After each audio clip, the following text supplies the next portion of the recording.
Okay, great. So welcome everyone today. I'm Katie Finlayson from Proofpoint. Thank you for joining for your webinar, Driving Behaviour Change with Effective Security Awareness Programs. There's just a few housekeeping items I'd like to go over with you before we begin. All of our lines have been muted, but we will be taking questions throughout the webinar and at the end. So if you do have any questions or comments, please put those in the Q&A box that you can see on your screen. You will be sent a recording after the webinar, and if you do experience any audio issues or problems, please double check your internet connection. So we'll now move into our presentation. I'd like to introduce our first presenter and host, Alvin Rafferty, the Managing Director of ITSEC Australia. We're very excited to see what he and the team will be sharing with us today in our fireside chat. And with that, I'll turn over to you, Alvin. Thank you, Alvin. Thank you, Katie, and welcome everyone to our webinar for a lovely Friday that we're having. My name is Alvin Rafferty, as Katie mentioned, and I'm the Managing Director of ITSEC. We are a cybersecurity MSP and consultancy business based out of Melbourne, and we're headquartered out of Singapore. We've been in operations for about 15 years across the Asia Pacific region, and in 2017 we expanded our operations here into Australia. And since that time, we've seen some amazing growth and strength in our business. So today we've got an hour, and I'm going to try and jam pack as much as we can into this hour for you guys. And I would like to talk to you about how you as an organization can create and sustain an efficient and an effective cybersecurity awareness training program for your employees. I'm delighted to have with me joining today Prashil Kuman, who is the Head of Information Security at Fiji Airways, and Andrew Warren-Nicholls, who's our Cybersecurity Awareness Specialist from Proofpoint. And I'm asking them to help me today to provide some insights around how you as an organization can build a strong cybersecurity awareness training program. What I want to get out of this session today, and the objectives I want to set out for you guys today, is by the end of it, to understand a couple of things. Firstly, what makes a good cybersecurity awareness training program? If you're going to implement a cybersecurity awareness training program, what are the things you should look out for? And if I implement something like this within my organization, what can I expect, or what can I achieve by implementing a security program like this? So with that, thank you, Prashil and Adam, for joining. So to start off, I'd love for you guys to introduce yourself. And I'll start with you, Prashil. Can you please tell us a bit about yourself and your role at Fiji Airways?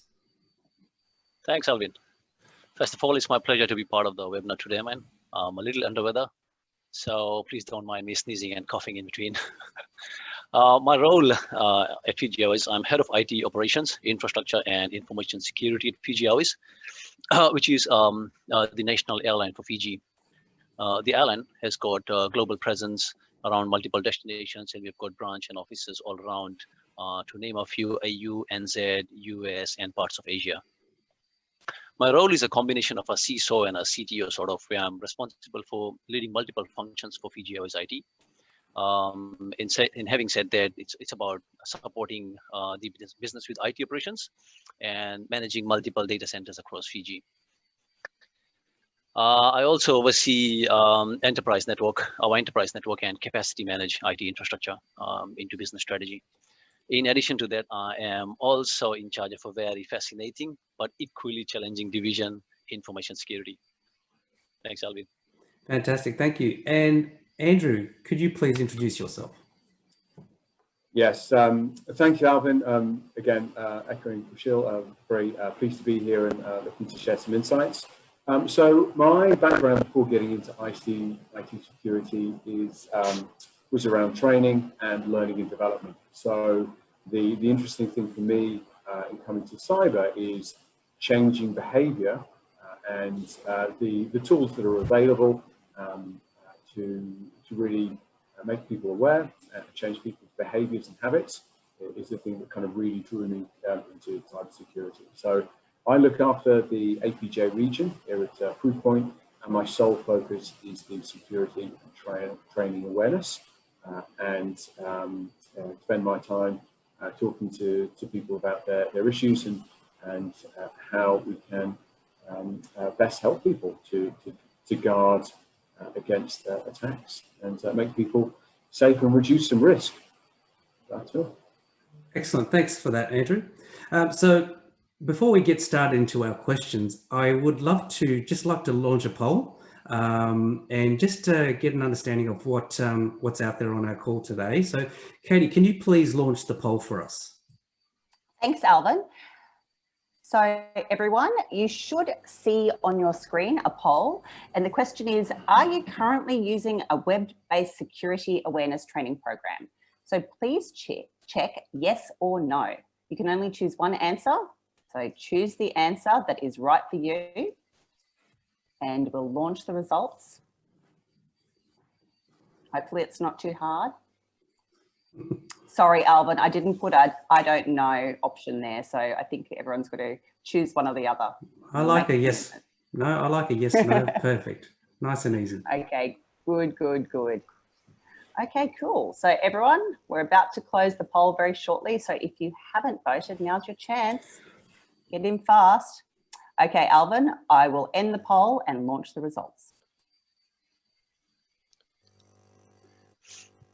All right, very interesting. Okay, a bit of a mixed bag. So we've got quite a few people that have something implemented and a larger portion who have not got something implemented. So very interesting results. All right, so with that, let's get straight into it and let's fire up into it. So 2020, I think the way a lot of people will remember 2020 as a year that will be remembered forever, but a year that we'd want to forget.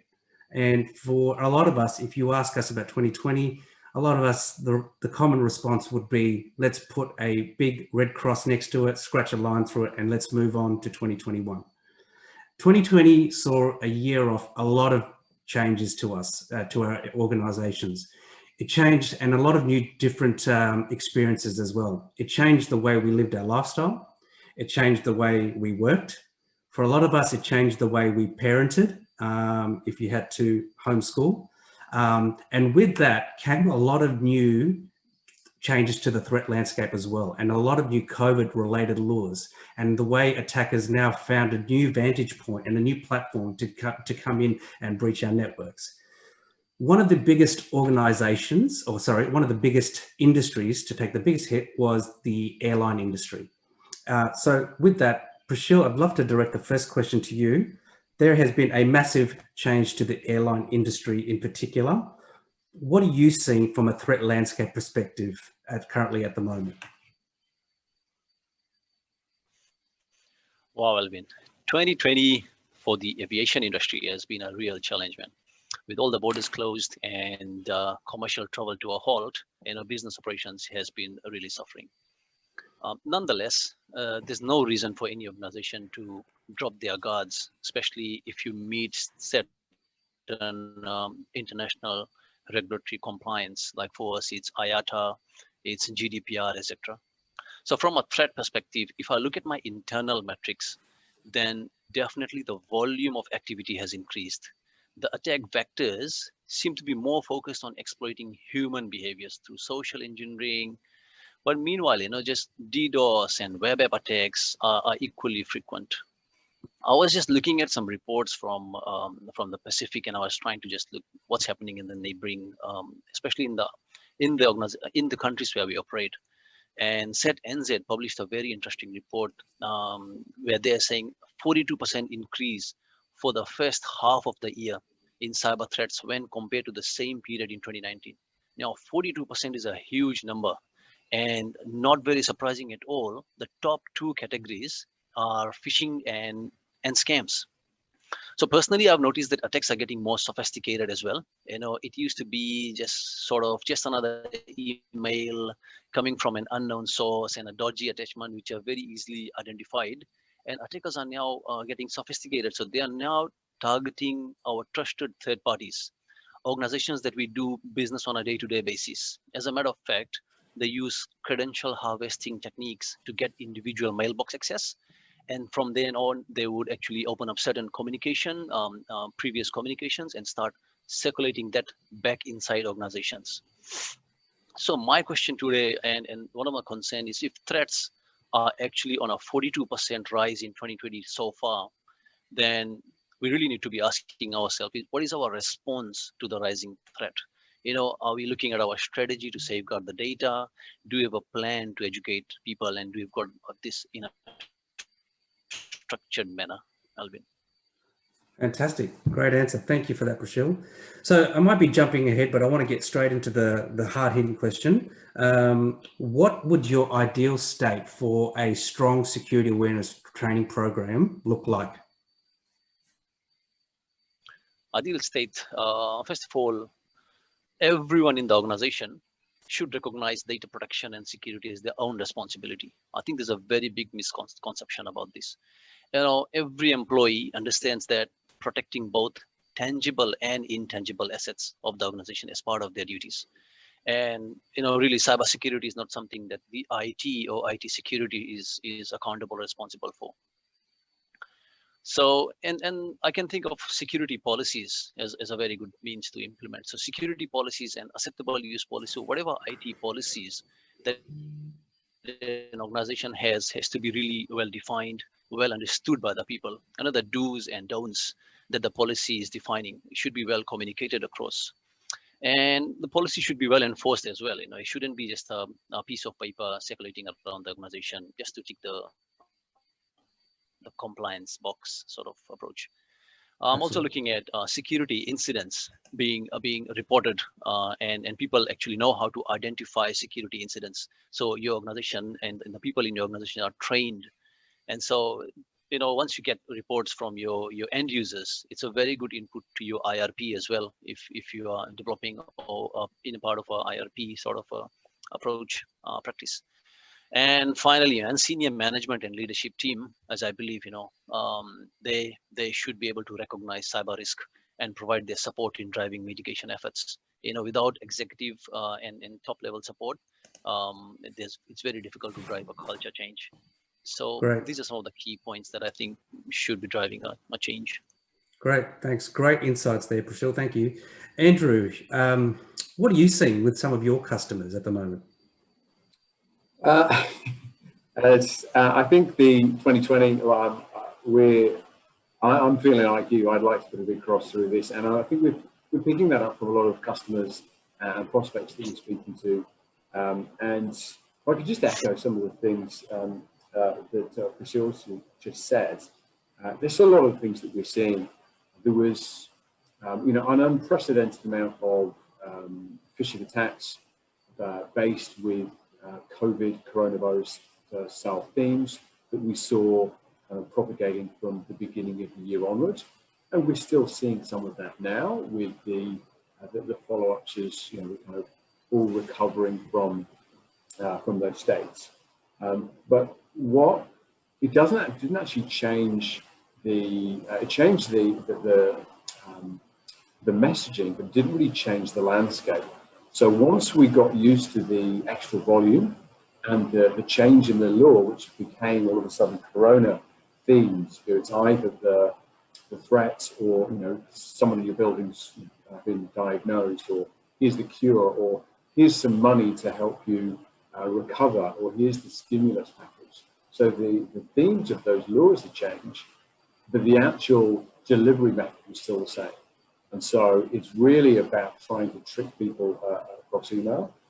And I think this year, the customers we've been speaking to have started off the first half of the year being overwhelmed as this wave of phishing attacks came in.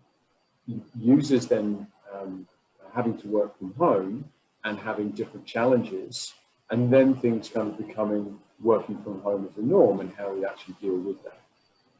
And so I think what we've seen are the similar attitudes once that kind of fear factor died down a bit, of just making people aware, but it's in a different manner. So exactly as Prashil said, that ownership is much harder. And I remember speaking to a customer back in kind of April, May time, and one of the big challenges they had was because everybody was working from home, they had no one next to them to check when an email landed that looked a bit suspicious. There's no kind of IT person to say, hey, could you have a look at this? And so, and you just kind of guessed. But also, we had a different customer that had a really big, they were doing, which we didn't see a lot of, but they were still doing phishing simulations. And they saw a really big jump in the amount of people giving away their credentials in a credential phishing exercise. And what was really good about this was the person who was running it spoke to some of the kind of trusted members of the team who'd fallen for it, who really shouldn't, you know, in any normal day. And what they said was, because they were working at home and conditions were different, they just assumed it was a different way. And so when they found something which was a little bit outside of the norm of what they were asked to do, they didn't question it as much. So there's been some big challenges. We're also, again, echoing those previous comments, third parties and more sophisticated attackers. From a Proofpoint point of view, when we look at the data, we're actually seeing a slight decrease in the number of phishing lures that are sent kind of worldwide, but they are becoming more and more sophisticated and more targeted as, you know, our defenses are getting better. People have to be very specific over email. They're really focusing in on who do we need to train on what, so that we can make sure that, you know, bad things don't happen. Great, thank you. Thanks for that, Andrew. Great answer. Prashil, I might direct this next one to you. Fiji Airways is a diverse workforce. You've got people in the air, you've got people on the ground, you've got officers, you've got dispersed officers.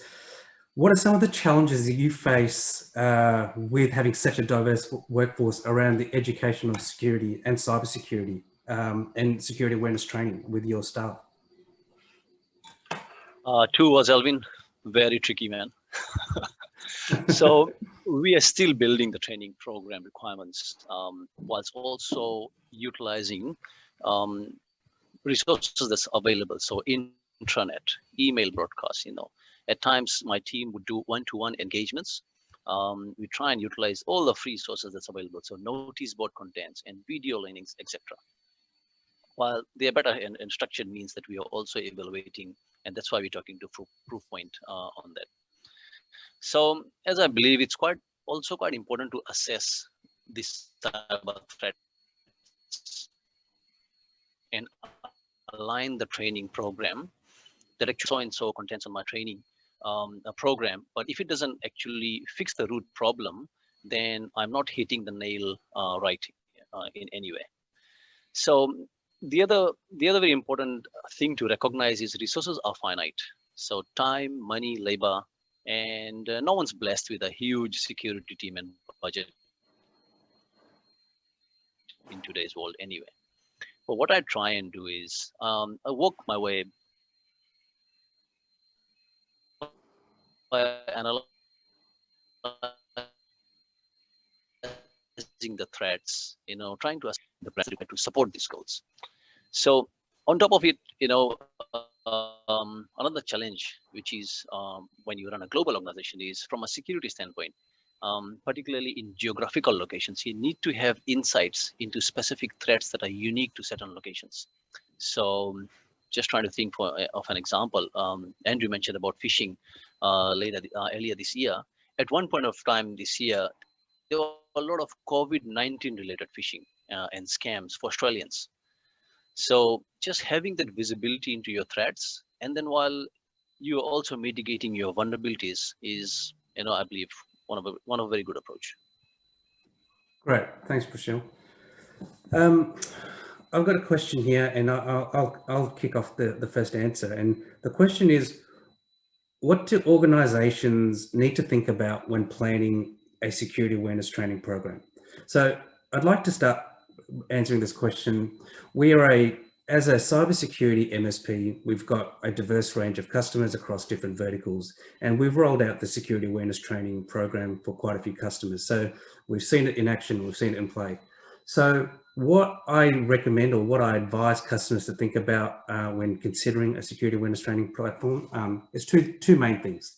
The first is think about a platform or a solution that has a continuous training methodology and one that reinforces the messaging. So quite often we've seen organizations who have attacked it half on. So they make their staff members watch a video at the start of the year and do a small little assessment and maybe do one at the end of the year. Now that type, if you're like me as an employee, we're all busy. As soon as that assessment's over, it's out of sight, out of mind, and you've tend to forgotten about it. So something that has a continuous training methodology and constantly reinforces the messaging throughout the course of the year is one that I believe is an effective way to build a security awareness training platform. The second thing is you've got to have a team or a project management team around it to see it out and deliver it. Okay, it's not something that you deploy and no one takes accountability and ownership for. All right, you've got to have a dedicated team within your organization that are responsible for driving this and helping drive that cultural and behavioral change. And it may involve involving other people of the organization. And quite often we've seen a lot of organizations involve HR because this should not be seen as just an IT solution. It should be actually seen as a HR training manual for your employees, especially for new employees that join your organization. Andrew, what else do you think customers should look out for when thinking about planning a security awareness training program? Sorry, I realised I was on mute. Look, I think you've kicked it off really well. I was actually, in preparation for this question, I was thinking about the Gartner market guide from earlier this year in July. And there are 4 recommendations, 2 of which you've just covered, which is around a continuous program of contextually diverse material so that you're always kind of keeping it top of mind. So yes, a little bit of training, yes, a poster, yes, you also need to have a conversation. You need someone in the flesh to do it, and a phishing simulation and some awareness materials, all sorts of things to make it rich. And absolutely, you need someone to take responsibility to deliver it. The other couple of things are, which I think we're going to talk about later, is kind of measuring it the right way. So you know what kind of metrics it is you're looking out for, because even though this is a behavioral problem, again, coming as I do from a training background, the thing all people always ask about training is, well, how do you measure it? How do we know it's going to be successful and worthwhile? And the other point is to really to think about engaging people outside of IT. Otherwise, you're going to, as we, sadly have a conversation sometimes with customers that have, looked to get some support or broader service, and then have not delivered it because they've simply not had the support internally to roll things out. They've not got the bandwidth. So that's kind of the thoughts. But the other thing I think kind of we mentioned earlier is really understanding the risk. You've got to take a step back and go, if we're going to roll a program, what are we trying to do? So what are the risks? And I think we've called some of them out. It's understanding the phishing and that email is the way in for a lot of bad actors, but taking that a little bit further. Who are the individuals in your organization that are being targeted? Who are the ones that can actually do some damage? So who can move money, or who has admin access to certain systems? And those are the people who are going to be maybe targeted more, but if something goes wrong, that's where it's going to really affect you. So understanding the risk profile of what it is that you're trying to protect, and then using that knowledge to shape, okay, what are the activities in every unique organization are going to be really powerful. Okay, great, thank you. Andrew, so what are some of the key indicators that make a strong security awareness training program? So in terms of, again, this is kind of starting thinking about measurement. So the indicators of a program are how you get some success, some of which we've just mentioned there. So one of the keys is really engagement. So for an indicator, we need to know what it is that we're trying to solve, and then we need to get the organisation on board on a bunch of different levels. And then it's really making sure, because this is the behavioural change piece, that you can effectively understand how that's actually kind of manifesting. So if we, to maybe expand that out a little bit, because it's not technology, you're not putting in a gateway or a filter, or there's not some antivirus software. This is a human sat in front of a computer or on their phone, reacting to something which is going to get you into trouble.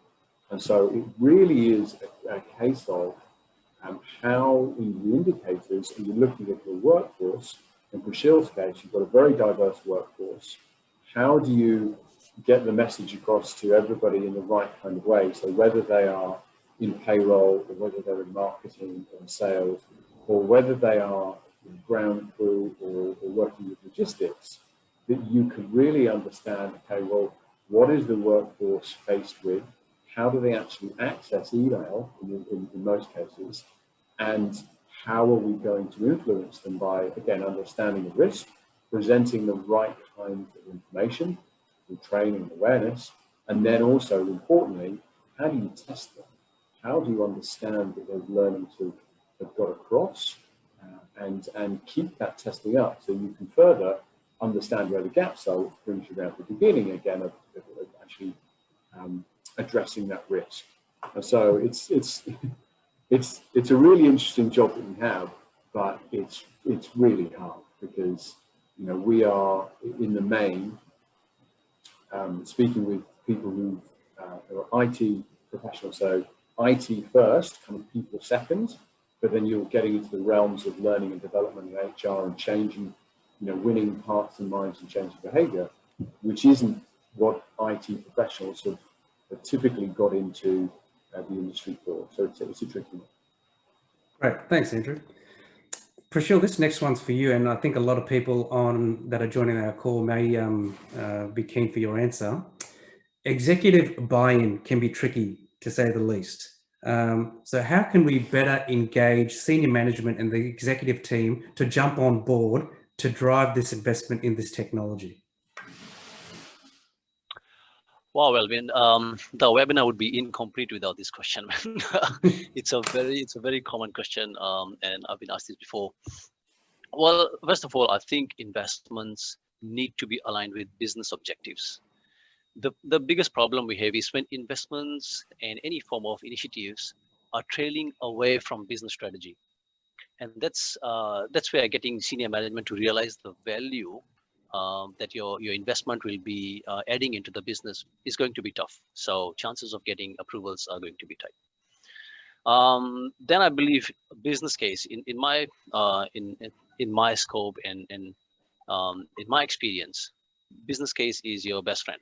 So placing your intent clearly on a business case and putting your intentions of mitigation efforts, the value that the investment will add in business terms, and not in technical terms, but really in business terms, is a great way forward, I believe. Then the other thing is when the objectives are very well supported, if your objectives are very well supported, if it doesn't really impede productivity, and it's really aligned with business processes. So you've had a discussion with the business process owner, you've spoken about how and what controls you intend to apply, and you've got good support from the business. That's a very good driver, and it really, once it goes up, you've already got the support of the people whom you're actually going to implement these controls with. So I keep on saying security is not a one-way traffic. There has to be collaboration with business partners and business units, and that's where you actually get your chance to outline the impacts of certain cyber controls. These, I believe, could be key. Yeah. Excellent. Well, thanks for that, Prashil. Great answer. Thank you for that. So I've got one more final question, and then for those that are on our call today, we are going to do a short demo just to take you through the Proofpoint Security Awareness Training Platform. So the question, I'd love just an answer from both Andrew, and yourself, Prashil. The human aspect of information and cybersecurity plays a big role now in this topic. What can we do to ensure security is understood and part of everyone's responsibility in the organisation? Andrew, I might start with you on that one. Great, it's the million-dollar question. Well, I've written some notes as we're going through here, and at a very simplistic level, which I might expand on a little bit, it's getting the story right. So it's understanding the risk, as we've said. So what are we up against? What are we really trying to protect ourselves against? But then getting that story right so that can run through the entire organization. So from that executive buy-in, why is it important for the executive team to get on board? Why should the board and the senior managers be responsible for that? And that then cascades down through the rest of the organization. And it's the responsibility of the program you put in place, the materials, the supporting kind of partners that you deal with to help kind of flesh that story out, to make sure that runs all the way through. You know, Prashil mentioned earlier on about, you know, we were talking about diversity of the workforce. I was on a call yesterday with a regional council here in Australia, and they had exactly the same thing. They're like, well, we've got all these people, but you know, some of them very rarely interact with email, but they have an email, and it's our responsibility to train them, but they're really not sophisticated, so what do we do? And again, it's about the story. It's about making sure that they understand the risk of their own personal email and what effects that might have on their family. And if you can't get people to sit through a more sophisticated kind of online learning program, then some of that's going to be face-to-face, some of that's going to be kind of written materials. But again, it's having that flow through the organization. So everybody, no matter what their sophistication, is on the same page. Great. Prashil, anything to add to that?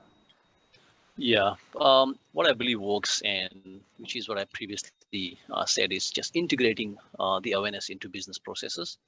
And sometimes it's really having a formal chat, or maybe talking through some events that's actually happened across other business units. Like the other day, I was sitting in the coffee shop, and I was talking to one of the mates, and I said, "Did you know that Google did a cyber simulation in their own company by throwing USB sticks out in the car park? You know, and what do you think would have happened? You know, funny thing is, he said, I wonder what would happen if people start doing that here, you know, and what would happen sort of with that USBs, where would it end up? And I said, I think we all know where it's going to end up.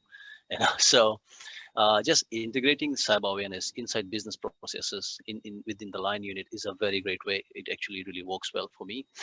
I think one of the challenges that people are, or most organizations are going through, is that they're quite reactive to the concept. All right, and most of the effort is really spent on technical controls. And really, if I look at it, technical controls, really the most expensive ones, if you look at it from a technical and an administrative and a procedural, compared with that, you know, buying a firewall and, you know, endpoint protection, of course, these are fundamental and has to be there. But sometimes, you know, the things that won't cost you any money are your procedural controls, which has to be considered. Now, I would like organizations to really go and put a think security first sort of approach in their organizations. And yeah, and of course, top-down approach is really needed if you want to get a proper culture set up in the organization. Fantastic. I think you hit it right on the head. We take all these measures to put in a great advanced endpoint security, a great firewall, you know, 24/7 monitoring. We look at all these great things, but we forget, and it's now becoming a much more common thing, we forget commonly about the human error side of things, and how attackers, they've moved away, you know, whilst having those procedures on your infrastructures in place, they've slightly moved away from that now, and they are looking at your people, they're trying to target your people and your employees. So, you know, Australia ranked 12th in countries most hit by ransomware in 2019, and we ranked third in cost to remediate. So, you know, if you think about those costs associated, you know, they were extremely high. So, you know, I think going forward, how we need to look at this is to make this a part of everyone's responsibility. It's not just the responsibility of IT to look at to deliver something like this. I think we need to collaborate with other stakeholders of the business and other departments, such as your HR team, involve them in this process and really start focusing on training your people, educating your people, because I think if you look after your people, you'll see the internal risk within your organization reduce significantly. So with that, I think that's all the questions I wanted to ask you all today. So thank you very much for your insights and your comments. What I wanted to do for the next 15 or 20 minutes is take you through a very high level demo of the Proofpoint Security Awareness Training Platform.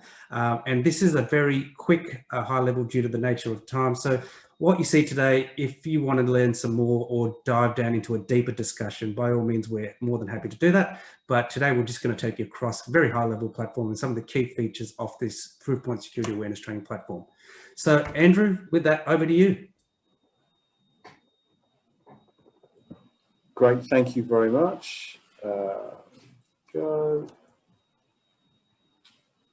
Okay, wonderful. So exactly as Alvin said, we're looking to go fairly high level. Something that Alvin and I talked to a number of customers about, and it's really nice to be able to have a solution which is so comprehensive, but is also, you know, has the support of an organisation like ITSEC to help with that kind of consultancy and rollout and the understanding of it, that unpacking part. What I'm going to show, I'm going to show this PowerPoint here for this slide for 2 or 3 minutes just to set a bit of context, and then I've got 3 or 4 things I'd love to show you. Again, I just want to give the idea of what is possible, unpacking some of the things that we talked about today. Okay, so from a high level point of view, the Proofpoint Security and Awareness Training Tool, we call it PSAT for short, it has an approach to it which is really kind of built out of changing behavior. And so it kind of follows this method. And I'm just going to go through this one slide to give you some ideas of what happens at each of the stages. So you can really start to think about if as 67%, so 2/3 of our respondees said they don't have a web-based program, of the kinds of things that might be on it. Okay, so first off is identifying risk. So classic training needs analysis. So you need to understand who needs training with what, and there are a number of different things here. So the kind of 2 big questions here are, who are the vulnerable people within your organization? Because firstly, they are being attacked by cyber criminals, and secondly, who are vulnerable because of their behavior or their gaps in knowledge. So we look at this in a couple of different ways. So because Proofpoint has really grown up as a secure email gateway, we pride ourselves as, you know, kind of being the best at what we do. One of our tools is called targeted attack protection, and this filters emails that comes through the gateway and defines who is being targeted by malicious emails and with what.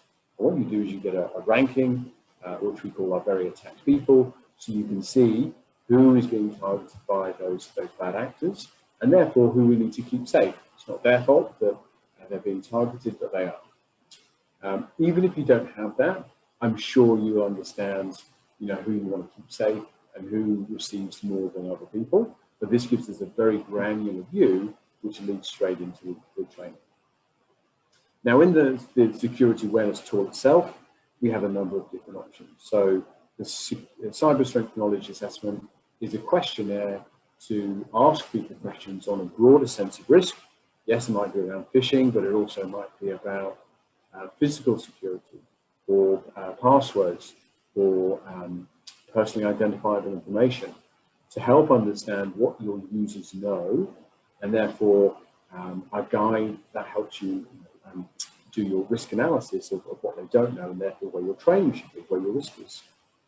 The phishing simulations and also the USB simulations. I do like the story of Google throwing USBs in the car park. You can imagine. But the thing is, with that story, if you don't test people, you don't know. So this is a double-edged thing. We often have conversations around phishing end users, and my answer is this. We need to do it to understand the susceptibility. So who is likely to click on something if it lands in their inbox? But also, it really helps build the resilience, because if you get the messaging right, when you are sending phishing simulations to people on a regular basis, and they are looking out for them, and they pride themselves on being able to spot them and report them, then you know you've really changed behavior. And this, the reducing exposure, which we'll get to in a moment, the reporting of those emails is really the key metric in being able to change behavior. Okay, so once we've identified risk, the change behavior piece, this is all the content. So whether it's compliance-based, whether it's kind of corporate and you can customize the content, whether it's short and light and funny, whether it's a poster, whether it's a write-up around the kind of threats that we're seeing in the region, all of that information is really important to be able to find the right thing for your organization. And the last piece in the process is reducing that exposure. So, like any kind of training, we need to put it to use. And the only way to understand whether people can actually spot a phishing a fish is to send them a simulation to test them to see if they can actually do it. So the solution comes with Fish Alarm, which is an add-in which sits in your email client, so that when a suspicious email lands, you can report that, and that will be sent off to the IT security team for analysis. But the end user, from a behavior point of view, they get immediate feedback as to whether this is a simulation. So congratulations, you spotted the fish that we sent, great job, thanks for keeping it safe. Or thank you for reporting that email. We'll have a look at that and we'll thank you for trying to keep us safe. Now, what's unique about that solution is rather than just a button which passes it on, Proofpoint will do a full scan of that email and make a definition as to what we think that email is, whether it's malicious or suspicious or just a misreported mailer or an internal email that isn't any threat at all, but has been reported. So that can be sent to the IT SOC or an abuse mailbox for someone to have a look at. Taking it a step further with an extra integration with we have a Proofpoint is Threat Response Auto Pull, which is a tool which can automatically remediate any email from your environment if it's been reported by the end user. So the use case there is an email lands in your inbox, it's never been seen before, it's got through your email gateway, but the end user reports it, we scan it again, and if there's any doubt, that email can be pulled from the entire environment and quarantined. So you really are turning the end user into the lifetime of defense. So Andrew, if that email goes out to 500 staff and then it's reported, you can actually pull that email, recall that, and pull it out of everyone's inbox. Correct. Correct. Fantastic. Yeah. And it's, as well as, being, we hope, the best training organization around cybersecurity, we're very fortunate that, as part of Proofpoint, we've got that technology at both ends. So yeah. Okay, I'm going to jump into the platform now. Now, I'm only going to show you a couple of things here because I am conscious of time, so I only want to kind of spend 3 or 4 minutes. But this is the admin view, and I just kind of wanted to focus on a couple of things. So all of the tools are here. We have over 200 training modules, as well as lots of content as well. But if we can think about the process that we've just been through, I'm not going to run through the assessment tool, it's kind of an online quiz, but the reporting that comes out of it, is pretty sensational. But in terms of the phishing campaign, I won't run through the creating and sending, but the purpose of it is this. So while we were kind of warming up earlier on, I sent myself a phishing simulation, which is in my email. I've got an inbox here waiting. And as you can see with the emails, you've got your standard Zoom, as we're on Zoom at the moment. This is one of the templates that's in our simulation tool. And what I've done is, because we're speaking with Alvin, I've changed the sending field to Alvin Rafferty, and I've put it sent from ITSEC. So this is exactly the kind of thing that we would be training end users on, because it's the kind of email that, the reason the template is in the phishing simulation tool is because Proofpoint has been catching this in the gateway, so we know that bad actors are using this.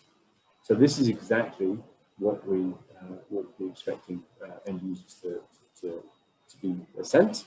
And what we're working on is being able for them to see it and go, hang on a second, this isn't from Zoom, nothing in here kind of, when you can read an URL properly and you're looking where it's come from, that's not the real thing.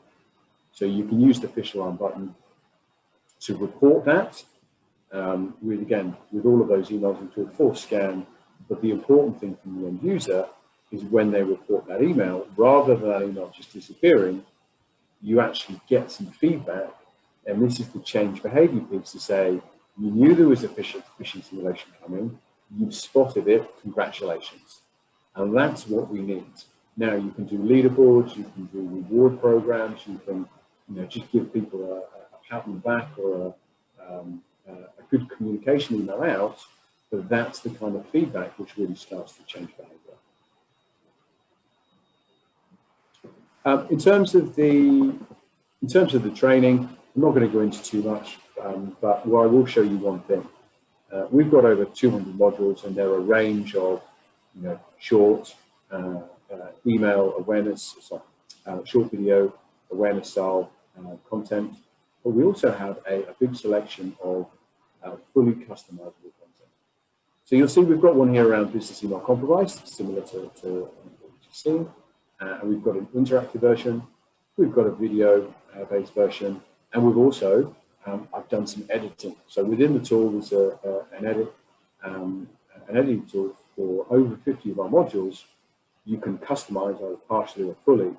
The point being, I don't want you to look at this and think, this looks hard, I'm not sure we have the time. It's more a case of, you can just do a couple of very simple edits to make it feel as if it's your own. I can see your face, Alvin. I can see you're looking worried because you have no idea what I'm doing. But how'd you get? Got my logo, got my email, got everything. There we go. I just wanted to, I wanted to make it relevant, and this is what we do. But this is the point of what we're looking for. So I won't go through much of the module, but what I've done is I've just spent a few minutes, and in the learning objectives, rather than having some generic content, which we think is very good, what you can do is you can edit some of the content to make it relevant to your stories. So, so what I did was, let's imagine this is the training course for Alvin around business email compromise, but rather than having the generic content which is here, you can go in and edit all of these tools, all of the fields. So we've actually changed it to ITSEC. Matt Marsden is the CFO, and we've called it out here and said, look, imagine you're part of the executive team and you get an email from the CEO. Here's what it looks like. You can see that the from address might be a little bit dodgy, but this is the kind of email you get. So, an urgent email from the CEO saying, hey, there's been a compromise. Could you log into here? What would you do? Would you own how you can't log in? But again, it's contextually right for the end user, and you can do this with some of our modules. And let's say I did, the feedback is there to say, look, it's not the right choice. And you can actually reference the things that have been happening to you in your environment, including kind of picturing the email threats that you're being sent. So that's just one way of making sure that the training materials you send are appropriate and really kind of make a difference.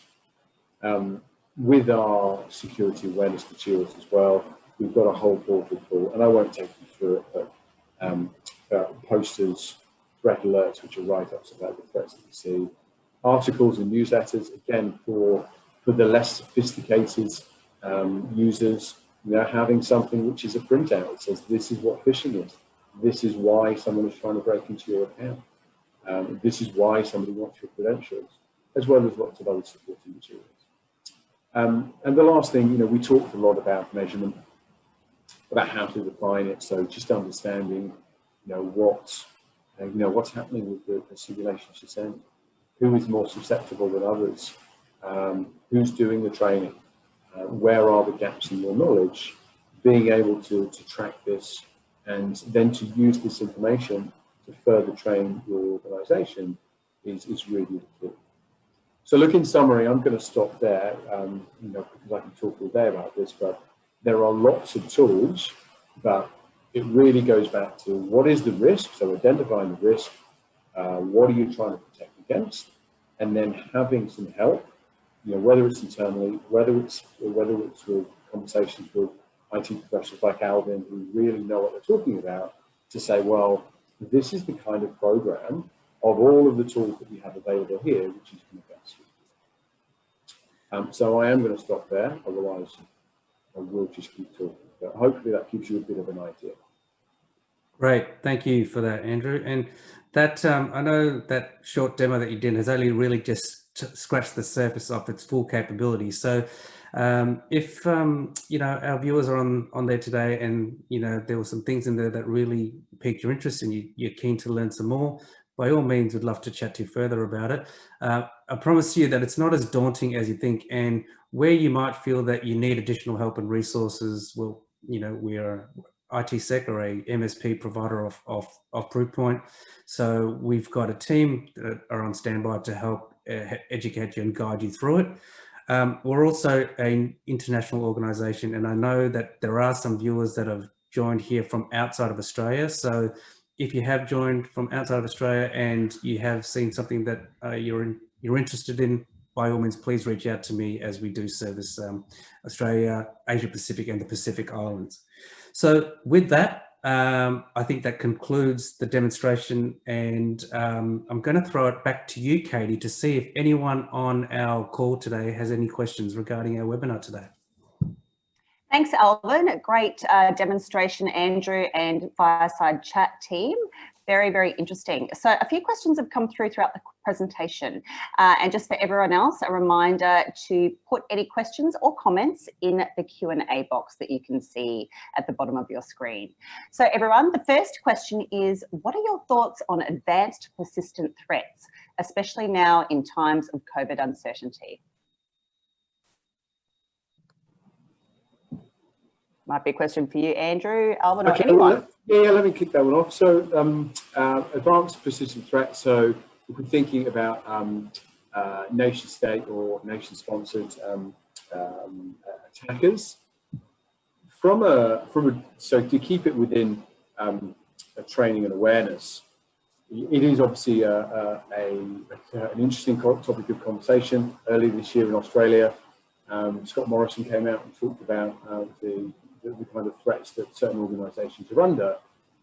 But from an individual point of view, the actual threats are kind of very similar to whether it's someone trying to scam you out of some money or some malware or steal state secrets.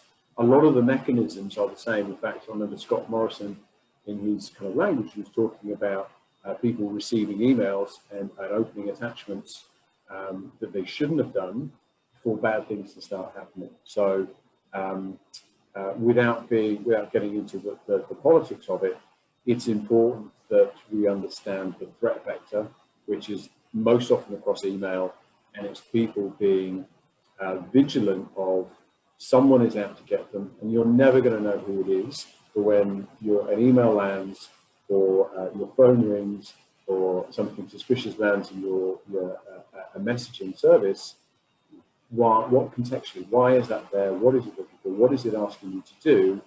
Am I certain that it's safe? So from a simply training behavior point of view, whether it's a test or whether it's something from a nation state sponsored actor, trying to steal secrets, the responses should be the same. Thank you, Andrew. Okay, so the next question that's come through is, where is the best place to start if you have nothing? Maybe Alvin or Andrew or Prashil, where would you start? Where would I start? I would go by understanding my requirements first, before even go out looking for a solution or what I'm trying to solve. It's quite important to understand. As I said earlier in the webinar, is understand your threats, and what Andrew has been pointing out as well. Try and understand your threats and your threat vectors.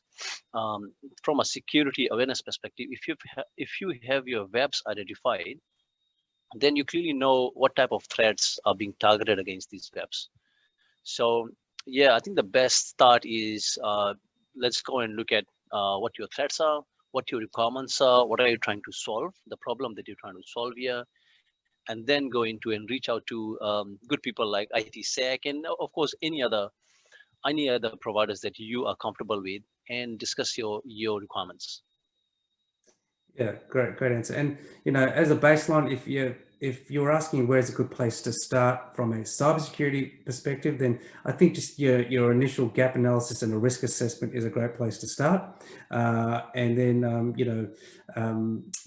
reaching out to one of your security partners to understand how you can leverage a full range demonstration of a security awareness training platform would be a great second step for you as well. I won't repeat what the boys have said because they're exactly right. The third step to that, from a simplicity point of view, just maybe talk to your staff. What are people concerned about? What levels of knowledge they have? So do your risk analysis, but also understand, well, what are people going to react to? What kind of, are they knowledgeable? Are they frightened? Are they ambivalent? So it kind of helps planning. But yeah, what they said. Thanks, everyone. And I think we've got time for one last question. We're almost at the end of our webinar. So what do you see in the future for training and awareness? So maybe Alvin, you can kick off this one. Yep, certainly. So security awareness training is the hottest conversation in my experience over the last 12 to 18 months. It is a hot topic. It's growing 100% year on year. Most of these, if not a lot of attackers now, they're focusing on our people. Okay, phishing emails, spear phishing, business email compromise, social engineering. These are all the conversations that people are thinking about. So it's certainly something to have on your 2021 security roadmap. And I'd strongly urge you to have security awareness training somewhere within your security strategy for the next 12 to 24 months. Okay, great. Thank you, Alvin. So everyone, we're now at time, and that concludes our webinar today. So I wanted to thank our speakers, Alvin Rafferty from ITSEC Australia, Andrew Warren-Nicholls from Proofpoint, and our special guest, Prashil Kuman from Fiji Airways. And I'd also like to thank you, our attendees today. Remember, a recording of this presentation will be sent to you afterwards. Have a great day, everyone, and goodbye for now.